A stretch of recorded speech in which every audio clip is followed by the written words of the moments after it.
Capítulo 86. Comportamento na Igreja. É seu privilégio, querido jovem, glorificar a Deus na terra. Para fazer isso, você deve desviar a mente das coisas superficiais, frívolas e sem importância, para as que são de valor eterno. Estamos vivendo num tempo em que todos devemos especialmente atender às recomendações do Salvador. Vigiem e orem para que não sejam tentados. Mateus capítulo 26, verso 41. Uma de suas tentações mais fortes é a irreverência. Deus é altíssimo e santo, e para a alma humilde crente, sua casa na terra, o lugar em que seu povo se reúne para adorá-lo, é a porta do céu. Os hinos de louvor, as palavras proferidas pelos ministros de Cristo, são instrumentos designados por Deus para preparar um povo para a igreja celeste, para aquele culto de adoração mais elevado, em que nada do que é impuro e não santificado poderá participar. A reverência é muito necessária entre os jovens deste século. Fico alarmada ao ver crianças e jovens, filhos de pais religiosos, tão descuidados quanto à ordem e às boas maneiras que devem ser observadas na casa de Deus. Enquanto os servos de Deus estão apresentando as palavras de vida às pessoas, alguns ficam lendo, outros cochichando e rindo. Eles estão pecando ao desviar a atenção dos que estão ao seu redor. Se não for corrigido, esse hábito aumentará e influenciará outros. Crianças e jovens nunca devem achar que seja motivo de orgulho ser indiferentes e descuidados nas reuniões onde Deus é adorado. Deus vê todo pensamento ou ato irreverente, e isso é registrado nos livros do céu. Ele diz: "Eu sei o que vocês têm feito." Não há nada que não pode ser visto por seus olhos. Se vocês já formaram em qualquer grau o hábito da desatenção ou indiferença na casa de Deus, usem a capacidade que têm para corrigi-lo e mostrem que têm respeito próprio.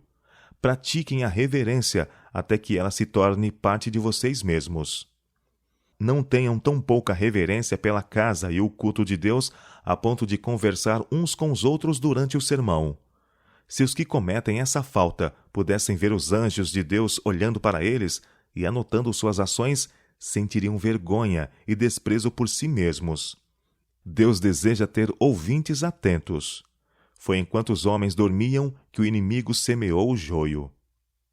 Nada do que é sagrado, nada do que pertence ao culto de Deus deve ser tratado com descuido e indiferença. Quando a palavra da vida é apresentada, vocês devem se lembrar de que estão ouvindo a voz de Deus através de seu servo escolhido. Não perca essas palavras pela desatenção. Se atendidas, elas poderão impedir que seus pés se desviem para os maus caminhos.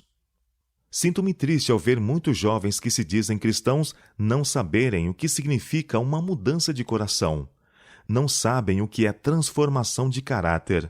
Não percebem que é uma coisa solene professar ser cristão. Sua vida é inteiramente incoerente.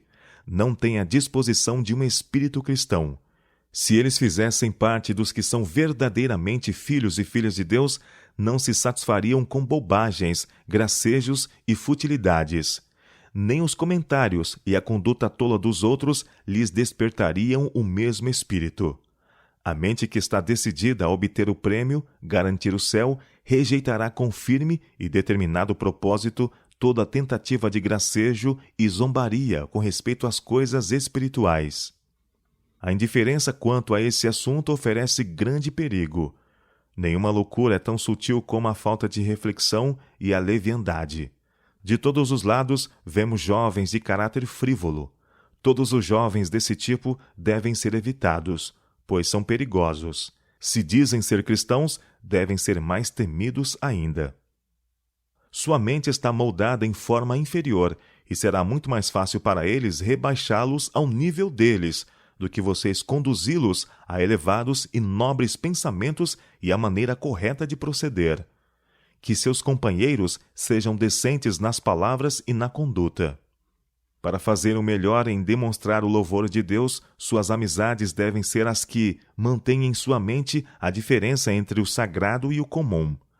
Se vocês desejam ter visão ampla, pensamentos e aspirações nobres, escolham amigos que fortaleçam os princípios corretos. que todo pensamento e propósito de cada ação sejam para garantir a vida futura e a felicidade.